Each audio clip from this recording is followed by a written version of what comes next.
Hello and welcome to Poetry News with your host, Martin Yerg.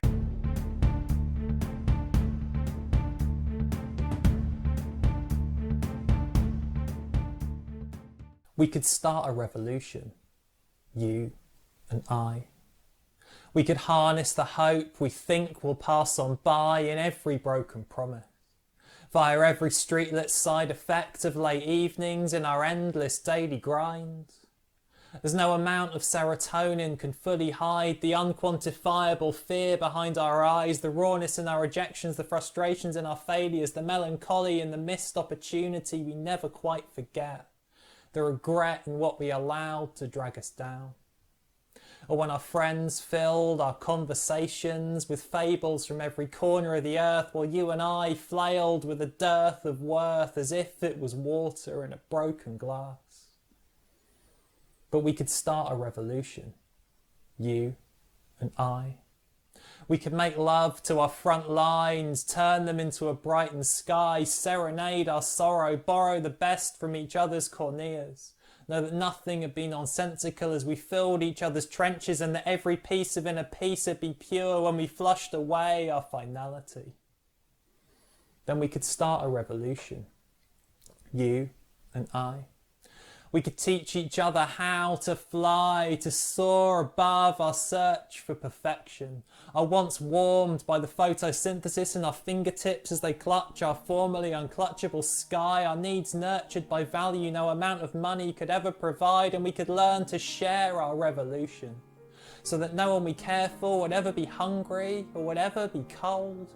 And that maybe something we'd say or do would make them want to start a revolution too, because someone, somewhere, made me want to start a revolution with you, and we could bask inside our revolution, always as young as the potential we saw in each other's imperfections that first time we met.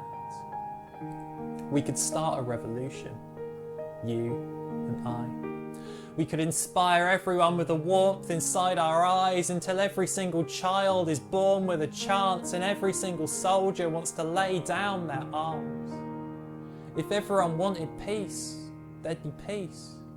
If everyone wanted to be more, we'd be more. If you wanted to start that revolution too, we'd recycle hate into cushions for our falls with decent human rights for all.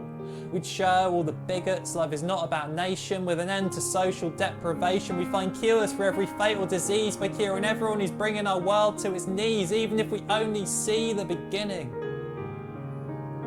You might think it's impossible, but I'm deluding myself dumb. All we'd have to do is be the people we'd become, because we could do anything if we gave it a try. We could start a revolution, you and I. Thank you, Martin. Can you tell our viewers a little more about that poem? The world's in a very difficult place at the moment, which is a very cliched thing to say. Saying that in itself doesn't solve anything, but we've got so many people at each other's throats, so many things just divided, so many isms and phobias and just bits of nonsense that just seem to be getting more and more prevalent in the world.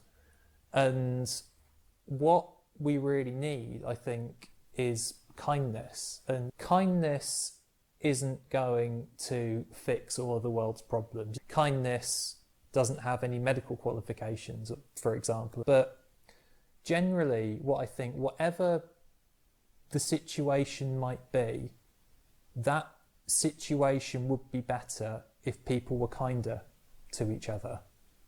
There wouldn't be as many wars if there was kindness. There wouldn't be as much hate if there was kindness. And even if it's not reciprocated, it's good to be the one giving it. It's like Bill and Ted said, be excellent to each other. I feel that the best sort of revolution is a revolution that we have through these micro acts of kindness. And I try to do them when I can. I don't always succeed. Sometimes I mess up. Sometimes I get things wrong. Sometimes I wimp out of things. But I try.